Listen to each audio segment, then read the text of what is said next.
Hello, everyone, and welcome to yet another Projectum webinar. Today, we're going to discuss best practices regarding risks, recording, reporting, and we're going to have a couple of demonstrations during the course of this webinar as well. Just a little brief introduction to myself. My name is Erik van Hurck. I work for the Dutch office of Projectum. Have been around for a number of years at Projectum, working for customers to implement project and portfolio management solutions. And currently, what we're doing is we have our own application called Power PPM, of which we're going to see, of course, a couple of demos today. I also have a YouTube channel at which I recorded a couple of videos on risk management. You'll be able to watch them after this session, of course. The session is recorded and the slides will be shared after the session has been completed. I'm here together with a couple of colleagues from Projectum as well. And Projectum, the Projectum colleagues will be monitoring the chat. And once we have the opportunity, I will ask them if there's any questions. So feel free to ask questions in the chat. You can also use the Q&A section in Teams, of course, but most people tend to like the chat more. So please feel free to ask anything that you would like to ask. So I have the best practices divided in 3 sections. That's why they're color-coded. First, what we're going to talk about is risks matrices and matrices, how to record them, how to visualize them in an application. What we're currently using is a model-driven Power App, and we have 2 distinct different ways of visualizing our risk matrices. And it wouldn't be 2024 if we wouldn't have something about generative AI in our webinar, right? So what I would like to share with you is the option to create risks using a prompt to generate a generative AI. Then we're going to pause and I'm going to actually show you what I've presented. And then we'll have a second demonstration that is around escalating risks and having proper guidance towards program level risks and portfolio level risks. And we're going to document not only the risk, but also an issue. And we're going to take a look at mitigating actions and steps that we can take. Now, gathering all that information is one thing, but having the ability to present a nice visual of that is, of course, another thing. So the third demonstration will be focused on Power BI, which has a direct connection, of course, with the Dataverse, which is the backend of our Power Apps application. So we'll have 3 moments of demonstration today, and we're going to talk through these steps before we do the demo itself. So risk matrices, those are the visualizations of the scores that we give our risks. Now be aware, a risk is not something that has happened yet. So you want to monitor either the likelihood and consequences, or you could even rephrase that to probability and impact. This is something that we see happening at different organizations in different gradients. So an organization could have a 3x3 grid or a 5x5 grid. And we even have exotic situations where we have a 3x5 grid. It is very important to adhere to the organization's need, and it needs to be flexible in the solution to actually give those correct scores. So what I'm going to show you in a moment is 2 different ways of showing these matrices, and they have pros and cons, both of them, on how and why you would use which version of the risk matrix. Then, how would you use generative AI in combination with risk management? Well, what we have created is a way to identify new risks based on easy prompts, and it helps you define and describe those risks in a little bit more detail. The thing that I like most about the generative AI capabilities for risk management is the ability to step away from that dreaded blank page, right? If you have a new project, you need to write everything down. It makes sense to have a simple way to press a button on a console, and it creates 7 or 8 new risks based on what you tell the system, what you tell the large language model, right? So first live demo is going to be about the 2 risk matrices that we have in the solution, and I'm going to showcase the generative AI capability. So let me see if screen sharing works as intended. And here we go. So this first environment is our main demo environment, of which we have a large set of capabilities that we can showcase at customers, such as stakeholders, risks, finances, Kanban boards, and timeline, and of course, our AI capabilities. What I want to show you here is the risk matrix, and this is the first type of risk matrix that we have. It is a nice full screen capable risk matrix. And as you can see, it has a 6x5 grid. So it is already an exotic version of a risk matrix, not a 3x3 or 5x5. It also has an easy configuration module. So if I click on the configuration, and this is something that you would only let the administrators of your solution do. Of course, this wouldn't be something that you would do on a personal level. If I click on this button here, I get the ability to change each and every one of these areas, and even change the background color or give the area a display name. So this is a very flexible, modern way of looking at a risk matrix. And we also have another environment open. And in this environment, we use the classic risk matrix. It has a nice visualization when you hover over these different cells, and it has a distinction between risks and issues, of which we will come back in a moment. It also has a nice set of a list of all the risks, and it has a 5x5 grid, but no easy configuration module. So if you want to monitor this as an administration of your solution, then you need to go into the back end of the solution and write a little piece of code to get the right configuration running for your solution.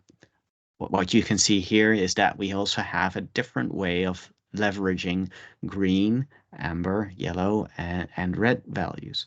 They are different, and they can adhere to any type of scenario that you have at your organization. For those who have had keen eyes, sorry, there is also this Add AI Generative Risks. And there is a little button here that gives you the option to write text. I do have some text here and generate risks related to the migration of legacy project management software towards a modern cloud-based solution. I thought that would be a nice way to generate risks, seeing as we're in a modern cloud-based project management solution. Now, the icon here might suggest that we're using OpenAI and ChatGPT functionality. However, we also have the capability to use the Azure AI solution. And the key difference here is that with Azure AI, everything that you prompt and everything that the large language model gives back is actually going to be in your sole tenant. So it's not going to go to OpenAI for training purposes of their next model. That is something that I wanted to mention here. It is possible to actually have generative AI in a safe and secure location. So what happens now is an AI builder process starts up at the back end that is going to feed the risks accordingly. And we have now around 10 risks in our solution. So 10 different risks were created: lack of customization, user resistance, cost overrun, integration issues, downtime, data loss, lack of expertise, vendor lock-in. So there's different risks that are associated with this type of migration. And one of the things that I really like about this modern grid is that I have the ability to move risks either down or up. And as soon as I see that number 10 is a security breach, it also changes the severity and probability. It changes that immediately. So there is an interactive component in this modern grid that doesn't translate into the other grid that we have, where it is only a visualization of the risks, and you'll need to jump into the risks themselves to actually get the value. So these are two ways that we would like to visualize our risks. If I refresh this page, remember that top one was number 10. That was because it was the least important. And we now see that it's number 1 because it's all the way to the top right. So this is a very customizable risk matrix that adheres to an impact and a probability. Of course, AI-generated risks aren't the only risks that you can create, and you can also create a new risk just by navigating to the new risk option here. Once you do that, a side pane opens up and you can fill in the form and it will populate correctly. So that is demonstration 1. Let's continue our presentation. I'm using PowerPoint Live, which is also always interesting to see if it listens to me. All right. So 2 ways of showcasing risk matrices and a generative AI solution. One of the things that I encounter during configurations at customers is the question about escalation. What should happen if a risk is on an initiative level or project level, and it needs to have more importance, more priority? It doesn't fit into the project scope, but it is something that maybe is on a program level, and additional stakeholders need to have focus on that risk. Or maybe you want to have it on a portfolio level, and that means that higher management can also now be engaged in that risk. So effective communication is possible through the escalation of risks. Now, of course, it is something that you would do on a communication moment. So you have a status update, and you'll mention that risks need to be escalated. But you would also like to see this in the tools that you use, of course. So having an easy way to escalate a risk to a higher level is something that we have created in our products. Mitigation is another thing that you need to be able to record in the solution. So it's one thing to record a risk, but mitigating actions tell you more about how you would decrease the impact of a risk or decrease the probability of a risk? And how would you react or respond on that risk if that actually turns into an issue? So tracking progress on these mitigating actions is actually something that you would do periodically on a project management meeting, maybe once a week, once a month, or anything in between, of course.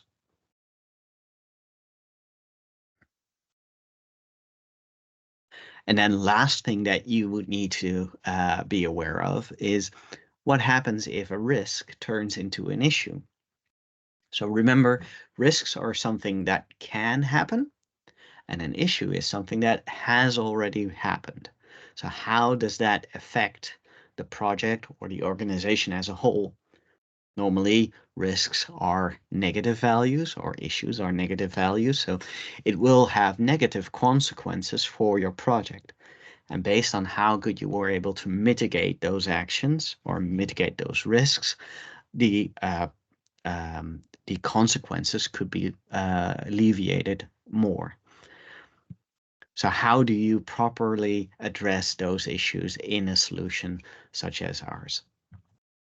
Let's take a look at escalating and how to get that project risk to a program risk or a portfolio risk. And how do these subsequent tables interact with your risks?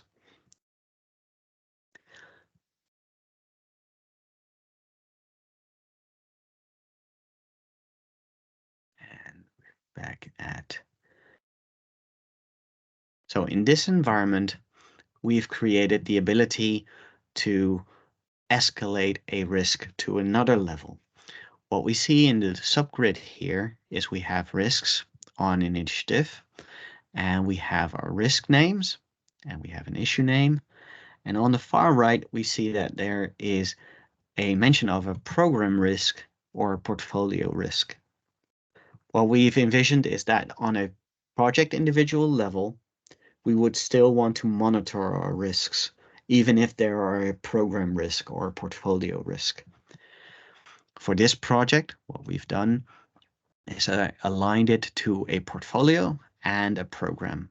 So on both levels, there is also a risk register. If I navigate back to my risks and I navigate to, for instance, risk 1, there's additional information that I can capture for that risk. I can set an owner, when it was created. Is it a project or commercial or opportunity? Is it an opportunity, a risk, or is it even an issue? So this is one way of approaching the creation of an issue, is by flipping that risk with all the information that is already assigned to that risk over to an issue. You could also alternatively choose to not create a issue by flipping just a switch, or you could also create a completely new record. So that will be a new table, an issue table, and then you would need to inherit all the information from that risk. So this is the easiest and fastest way to switch from a risk to an issue. Risk type, of course, is something interesting. Health and safety, environment, schedule, cost, supply chain, anything that is of interest for the organization to follow along with. Of course, these types of risks can be changed compared to what the organization actually needs. A further description, is there specific potential, and what is the status? Now for this scenario, we have likelihood and probability. And probability, we have switched between both a cost probability and a plan impact. Sorry, impact, a cost impact and a plan impact. So it could either have a very high cost or it could have a very high expansion of the duration of your project. And aside from the current scenario, we could also look at post-mitigating actions. So if we have actions done that mitigate that mitigate that risk, we can lower the probability. So we can say, okay, well, now it's a minor thing because we've mitigated it thanks to this action here. Likelihood could also be lowered. We have additional options to track, for instance, what we want to do with the risk. Do we want to terminate the risk, tolerate, treat, or transform our risk? More information can be added to the strategy. We have frequent reviews and comments. And specifically for the escalation, we have two buttons here. We could either choose to directly escalate the project risk to a portfolio risk, or we can go through a program first. So if I click on escalate to program, if I click on save, what will happen is that that field is now locked. You cannot de-escalate that risk from this page here. If I go back to my list, I now see that this is a program risk. So that means that risk 1 of type cost will now be present at my program. So let's navigate to a program. And more risks are already visible. Of 1 is cost. So I'm hopeful this is the risk 1 that we just created. We have 2 risk 1s. Very nice. But this is the one that we just created with the description. And on a program level, we can visualize risks that are specific to the program. We've also seen instances where organizations want to see the project risks as well as the program risks on this matrix. That is also a capability that we have. So if I click on risks, I now have the ability to escalate this to a program or to a portfolio level as well. Clicking on save will also lock that field and give us the option to look at the matrix again. Now that risk 1 is gone from the program risks, but if I navigate to the program details, I can go to my portfolio. And on the portfolio, I see that there's a cost risk. So I'm confident that that risk 1 is also available here. So now you can also see that this is an escalated risk, that it came from program 1, and it has some values here. Now on this risk, everyone that has access to this risk file or this risk record can add additional actions. Adding an action is quite simple by clicking on the new action button, and we can add some more information here. Now, just like any model-driven Power App, this is a flexible shell. So if you have more information that you need to add on a mitigating action, you can add that through the service. We can set a due date, and we can mention if it's overdue or not. And we can say if it's open, completed, or blocked. If I click Save and Close, it will create that new record on this level. And if I navigate to the list, I would see a number of actions refresh. This refresh happens every half hour. So in half an hour, we'll see a number popping up here that gives us the information that we require to see. Now, one thing I really like about this interface here and this risk matrix, it currently tells me that there is one risk. It doesn't show the other risk because not all information is filled in correctly. So it only shows us the risk 1 that we created recently. If I now change this to an issue, and I click on Save and Close, and now shows me that this is actually an issue and no longer a risk. Of course, I would need to rename this one, but yeah, very poorly chosen name probably. So if I create a new risk,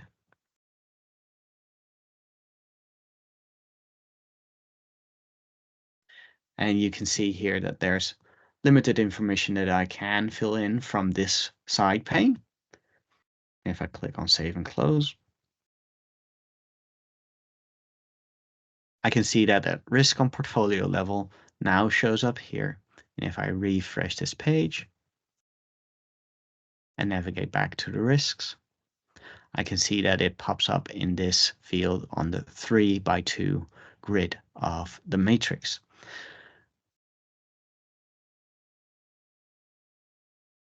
And more information can be added through the detailed page where we have more information available. So these are examples of what we can do with our risks and our risk capabilities for projects.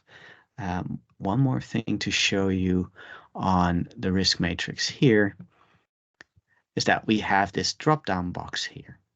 And this drop-down box gives you immediate access to our mitigating actions, if there were any. So here we have those, a new action that we created recently, and an action that was already created previously. So this is a way to have both your risks and your mitigating actions easily available from one page in your solution. And as this is in a model-driven Power App solution, we have access to our Dataverse. And as we have access to our Dataverse, we can create reports for this. Let me share my presentation again. So Power Hub is our solution to do trend analysis and backup and restore. And what it basically does, it creates a SQL database. So that structure is very helpful for Power BI and creating different types of risk matrix visualizations. I have two examples of different matrices. One is using the card visuals that are native within Power BI. So you don't need to have any custom visuals installed, which is very nice for organizations that have a strict ruling on what they allow in Power BI. And one is the Synoptic panel, which is a very flexible solution, but it is a custom visual. So it might not always be available for every organization. Then I have a last example of trend analysis on risks and seeing and working with risk movement over time. And then, of course, at the end, we have a what's next slide for you and room for questions.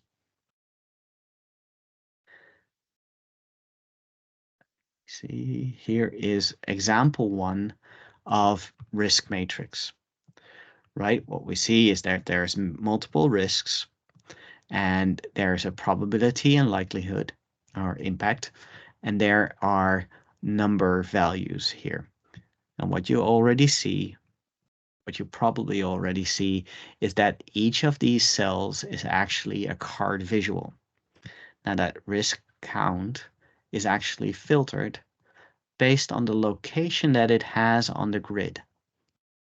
So that means that you will need to create a grid measure to find out where that risk sits inside this matrix. One downside of this way of working is that there is actually a separate image for that risk matrix. So it doesn't align completely. And moving this risk matrix is actually quite cumbersome because you need to select everything here. Maybe you want to group that. That is an option, of course. So let's do that here. Align group. Now we have the option to move it together. So that was an easy fix. But lowering it or decreasing the size of the image doesn't actually do anything with the matrix itself. So this might not be the ideal solution for a risk matrix in your organization. So what we have as an alternative is the synoptic panel. The synoptic panel is much more flexible in the sense that it actually has an image and the values correspond with that image. So let me show you that. It is a responsive image that resizes not only the visual, but also the measures that are inside. What this does is it's an image that is created thanks to the Synoptic Panel website. You upload an image of your risk matrix the way that you want to, and you select the different cells. And each of these cells has a corresponding value, such as risk location 24, it says here. And it also risk location 3x3 is a 9. It has an 8 here, it has a 7 here, it has a 6 here, and that corresponds again with how you visualize your risks inside the solution. So it has a category, which is the location. It has the number of risks, and it has a risks status that tells you that it is transparent for every risk that you select. So if you don't select them, if you don't select everything, you just select one cell, and it gives you that information on those risk values. Now, the thing with the Synoptic panel is that it is fully flexible with regard to the image that you share and you give some metadata on. We also have a 5x5 grid, for instance, which also works as you would expect, giving you the ability to select different values and showcase them individually. So these are two ways of visualizing risks inside Power BI. And with the added capability of Power Hub and having the ability to do trend analysis, and once again, trend analysis is any change that happens in the system creates or generates an additional record. So we have the ability to create a trend on how that risk moved alongside time. So in here, let's start at the beginning. We started recording risks for this organization in 2021, and we have the different projects with their total risk score and the potential business impact. So we have this single project that has the highest business impact and quite a high risk level, but not nearly the highest risk level in total. If we click on play, we can see the movement of these risks or the projects on that risk scale. So on that total risk level scale and the business impact. So we have a lower risk score, but actually some of these risks have a higher business impact. We can even select individual risks and see the movement that it made throughout the time of the life cycle of that project. We can look at different risks or different projects and their risk movement. And we can even see the GPS risk project. It moves quite substantially to the right, which means that there is more impact on the business compared to this one, the next generation project, that has a very low risk score. So it might mean that the probability of these risks are very low, but still the impact increased. That if one of those risks actually happened, we would have a larger issue in total. So these are different ways of visualizing and reporting on your risks. So what we've seen is our modern grid with the capability of ranking each of these risks. We've also seen risk matrices that show both risks and issues on a separate list. We've seen the mitigating actions option, as well as adding different values to our project risks to get them escalated to either program or portfolio risks. And we've seen a couple of examples of matrices inside Power BI, of course. So I have one slide left, which is actually quite a teaser for next possible things that you would like to do. So apart from the generative AI for the risks, we actually have a booster pack for AI. So there is an option for you to accelerate your activity with AI as an ambitious organization, as it says. We have a couple of workshops that we have in our repertoire that you can sign up to. What happens is a consultant, such as I, join you in a session dedicated for your organization and your organizational needs in regards to AI, how we can help you with project and portfolio management. I think that is everything that I have as slides and as demonstrations. So what's next? Maybe there's any questions that I can help answer. I don't see any questions popping up. Thank you all very much for attending, and I will hope to see you next time.